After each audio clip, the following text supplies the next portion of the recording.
ملت کا پاسباں ہے محمد علی جناح، ملت کا پاسباں ہے محمد علی جناح۔ 25 دسمبر 1876 جناح پونجا کے لیے ڈھیروں خوشیاں لایا۔ بیٹے کی ولادت سے سبھی خوش تھے۔ نام رکھا گیا محمد علی جناح۔ ابتدائی تعلیم کراچی اور اعلیٰ تعلیم برطانیہ میں حاصل کی۔ محمد علی جناح نے قائد اعظم تک کے سفر کے لیے طویل سیاسی جدوجہد کی۔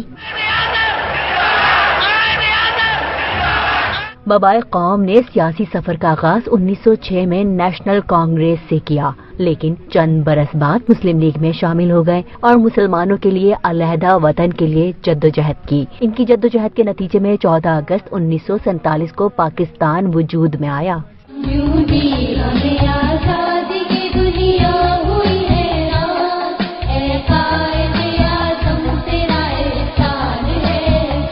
ان کی سیاسی معاملہ فہمی اور تدبر بر صغیر کے مسلمانوں کے لیے کسی انعام سے کم نہیں تھا۔ ایمان، اتحاد اور تنظیم کا نعرہ بلند کرنے والے قائد اعظم محمد علی جناح 11 ستمبر 1948 کو وفات پا گئے، لیکن ان کی محنت کا ثمر پاکستان آج ترقی کی منزلیں طے کر رہا ہے۔